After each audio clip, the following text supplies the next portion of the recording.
بسم الله الرحمن الرحيم الحمد لله رب العالمين والصلاة والسلام على النبي صلى الله عليه وسلم وعلى آله وصحبه وسلم تسليما صلوات الله وسلامه على الأنبياء والمرسلين وعباد الله الصالحين أجمعين ومن تبعهم بإحسان إلى يوم الدين. السلام عليكم ورحمة الله وبركاته. waxaan salaamayaa dhammaan shacbiga Soomaaliyeed iyo dhammaan xildhibaanada golaha shacabka Jamhuuriyadda Federaalka Soomaaliyeed. waxaan rabaa inaan u sheego sidaad la socotaan maalmaha kan xoogaa yar qalalaasa ah ama mooshinno yimid ama soo jeedino xildhibaano sharaf leh ay soo jeediyeen oo golaha shacabka ka mid ah oo ay soo dhigeen mooshin kalsooni kala noqosho lagala noqonayo guddoomiyaha golaha shacabka oo aniga ah ay soo jeediyeen. waa xaq ay leeyihiin, waa xaq dastuuri ah, waa arrin xeer hoosaadkeena uu ogol yahay, waa arrin dimuqraadiyadda iyo dhaqankaba uu ku dhisan yahay weeyaan, waana ku saxsan yihiin inay keenaan in laga qabtana xaq bay u lahaayeen, waana la qabtay alxamdulilah. mooshinka asaga ah oo aniga layga keenay waxay ahayd sida laydinku sheegay 107 qof aa saxiixnayd, laakiin waxaa ka noqotay sida la hubiyey 16 qof, 91 baa kusoo hartay, hal qof keliya ayaa ka maqnaaday. haddaba arrintaasi ma aha arrin mushkilad ah, waa arrin u taalla xildhibaanada sida caadiga ah barlamaaniyiinta dhan caalamka dhanba waxaa weeyaan waa kala ra'yi duwan yihiin. haddii qofka shaqadiisa xumaato ama maamulka si kale uu ka hadlaado in la iska bedeli karo ama kalsoonida lagala noqon karo waa arrin jirta oo dhab ah, xaq ana in la sameeyo. hase yeeshee waa lagaba maarmaan inaan marna dastuurkii la baalmarin, waa laga maarmaan marna in maraa sharcigii aan cidna loogu turin oo la waafajiyaa. mooshinka asaga ah hal qof baa ka dhinaaday, saa daraaddeed marxaladii koowaad ma uusan marin, marxaladii labaadna looma gudbin oo ahayd in laga hadlo nuxurkiisa. waxaase meeshuu ku haray sida hadda qaanuunka u yahay, guddiga joogtadana ay hubiyeen, guddoonkii isku dhanna meesha ay joogeen qireen oo ay ku baareen alxamdulilah. waxaase xusid mudan ujeeddada ma aha jawaari meesha ha laga qaado, ujeeddada waxaa weye anigu marinkii waayo oo lagu baabi'in lahaa, in loo fahmo in lagu baabi'in lahaa, lagu burburin lahaa baarlamaanka oo uu noqdo mid aan jirin, ama taariikhdii uu soo maray baarlamaanka 8aad in laga dhigo ayaa cad, in la kala diro golaha shacbigana u markaa noqdo mid oo aan shaqayn karin, xilkiisana gudan karin. arrinta aan u sheegay waxay tahay saldhigga dowladda waa golaha shacabka. golaha shacabkaa soo doortay, codkii shacabku ku hadlayaa, heybadda shacbiga lagu cayaaraya qof alla qofkii doonayo inuu golaha shacbigaasi khalkhal geliyo. xildhibaanaanu nahay, ra'yi baan leenahay, waa doodnaa, cod baan ku kala baxnaa.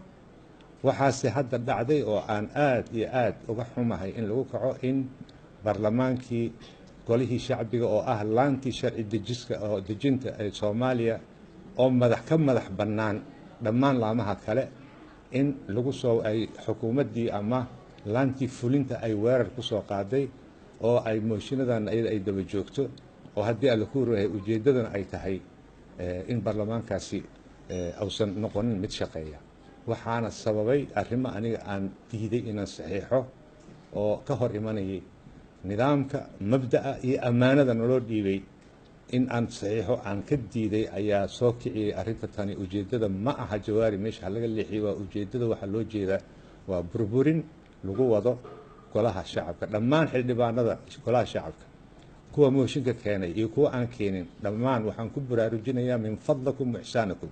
jawaari waa qof beritu ka tegi karaa, anigana ma ihi qof kursiga isku dejinaya, qof kursiga marta awoodda ku dhegdhegaya ma ihi, laigumana soo barbaarin. laakiin waxaan walaalayaalow kulligiin idinka codsanayaa min fadlakum waxsaanakum, xildhibaanadiina saa u dhantihiin, burburka ha laga ilaasho golahan.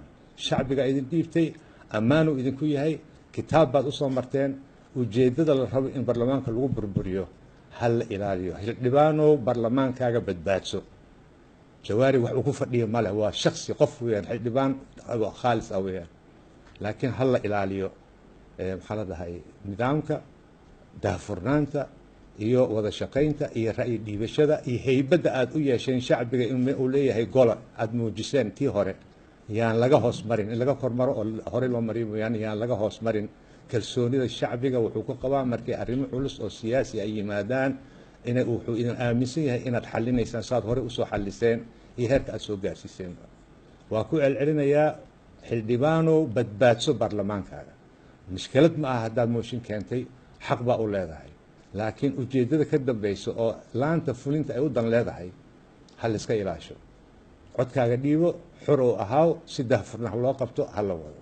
arrinta kale oo hadda la iisoo sheegay waxay tahay in golihii shacbiga meeshii xaruntiisii ay xukuumaddii la wareegtay ay ka qaaday dhammaan boqol iyo dheeraadkii ciidankii meesha joogay aqlabka siday oo u tababarnaa difaaca baarlamaanka in laga wareejiyey ciidamo kale ka amar qaadanaya laanta fulinta in meesha la keenay.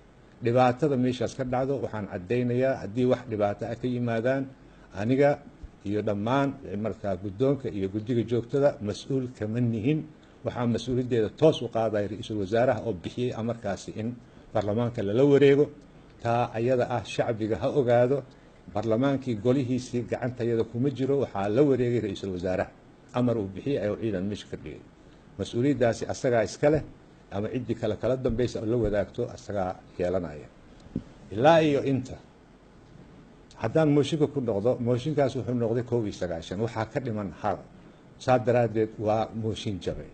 hase yeeshee isagoo saas sharci darro u ah waxaan ogolahay in xildhibaanada oo mooshinka soo jeediyey halkii xildhibaan ka dhinnaa inay ku soo darsadaan si haybad leh, daahfuran oo deganaansho leh in loo soo dhigo, golaha la hordhigo, sanduuqa loo dhigo. hadday kalsoonida kala noqonayaan, haddii kaleba meesha ay go-aankooda ku gaaraan si xildhibaannimo ku jirto, xaq ku jiro oo dhaarta ay ku mareen ha la yimaado. laakiin meermeer kale iyo marimo kale oo markaa guracan loo soo marayo golaha shacbiga oo intaasana aan kusoo dadaalnay in shacbigaas uu yeesho dowladnimadiisa aan dhisno, ma yeelayno in la burburiyo dad ku danaysanayo iyo dan kalena annaga ka yeeli mayno. haddii xildhibaano aad tihiin waa idinku celinayaa, badbaadiya baarlamaankiina, shaksiga iska dhaafa. baarlamaankaas ha la badbaadiyo, shacbiga daraaddiis ha loo badbaadiyo, dowladnimada daraaddeed ha loo badbaadiyo, ha laga daayo ka danaysiga iyada ah. ilaa iyo inta golaha shacbiga ama aniga igu soo celinayo ama mid kale loo keenayo oo aan xilka u dhiibaayo anaa ka mas-uula, sida uu qabo xeer hoosaadka qodobkiisa 10aad faqradiisa 8aad. ciidanka amniga sugidda goobta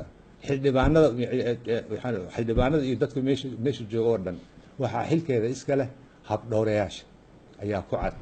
habdhowrayaasha markay soo dhaaftaan anaa ka mas-uula. waxaa keliya iga reeban qaanuuniyan iyo sharciyan iyo xeer hoosaad iyo dastuur ahaan, arrinta keliya iga reeban ilaa midkaal uu ka imaanaya waxay tahay anigu ma shir guddoomin karo marka mooshinkayga laga hadlayo ama mooshinkayga oo hawshiisa lagu jiro ama loo codaynayo. waa iga reeban tahay sharciyan inaan shir guddoomiyo. markaa waxaa shir guddoominaya guddoomiyaasha kale ama ciddii xildhibaanadu markaas ay u garato ayaa sharcigu sidaasuu yahay. ilaa iyo intaas mas-uuliyaddaas anaa iska leh oo magaciisi aan ka ahayn shir guddoominta mooshinka aan ka ahayn aniga ka mas-uul ah, oo habdhowrayaasha ka mas-uul ah, guddoomiye ku-xigeenada ka mas-uul ah ilaa aakhiri. wax kale oo meesha ku jira ma jiraan. haddii la doonayo arrintan inay nabad ku dhammaato, si dastuuri ay u dhammaato, si sharciga waafaqsan ay u dhammaato, waa in goob oo aan meesha xukuumadda haysan oo magaciisa dhexdhexaad ah la soo dhigo mooshinka asaga ah, si daahfuran loogu codeeyo, iyadoo ay goobjoog yihiin dhammaan xildhibaanada, culamaa udiinka, dhalinyarada, haweenka, intii markii doorashada dhaceysay iyo xataa kuwan maxaa la yidhahda international community-ga maxaa la dhahay beesha caalamka ay ka joogaan kulligooda oo ay fiirinayaan xaq inuu u dhacayo oo meel aan ahayn meeshan hadda ay xukuumadda la wareegto dhexdhexaad ah in la geeyo, laga codeeyo, loo codeeyo ilaa aakhirihi. taasaan ogolnay. ha soo dhammaystirtaan halka xubin oo ka dhiman. xataa anaa ka baryaaya guddiga joogtada iyo dhammaan xildhibaanada, ma aha qaanuuni, laakiin waxaan diidaa in xasarad siyaasadeed la abuuro daraaddeed mooshinkii ha loo ogolaado. anaa soo wada barbaryaaya dhammaan xildhibaanada. waxaan ka codsanayaa inkastoo uu sharci darro yahay jabay, in la ogolaado hal dhibaan kale inay ku soo daraan saxiixa, la keeno golaha la geeyo si daafuran oo magaciisi markhaati leh lagu kala baxo. yaan la ceebeyn. golaha shacbigoo ceebooba waa shacbiga soomaaliyeed oo ceebooba. taasaa iga dardaaranah. xildhibaanow waan ku celcelinaya, xildhibaanow jawaari ma aha ujeedo, jawaari waa marinka. waxaa loo dan leeyahay waa golaha shacabka burburintiisa iyo kala diriddiisa iyo 3 sano soo socotay in maaragtaa meesha baarlamaanka uusan dhicin sidii lagu sameeyey sidii baarlamaankii 8aad ku dhacday oo kale lagu dhaco oo keligeed markaa ay laan fulin iyo dad kale ay meesha iska sii wataan waxa la doonaya waa intaa iska ilaasha iska ilaasha iska ilaasha aad baad u mahadsantihiin waa ku kalsoonahay golaha shacabka iyo xubnihiisa in ay markaa si xikmad leh wadaninimo leh islaamnimo leh inay maragta arrintan u dhameeyaan ayaan ka codsanayaa waa ku celinaa aniga ma aha ujeeddada aniga waa marinka waxa loo socda ujeeddada waa golihii in shacbiga la kala diro badbaadso barlamaankaaga shacbiga ha ceebay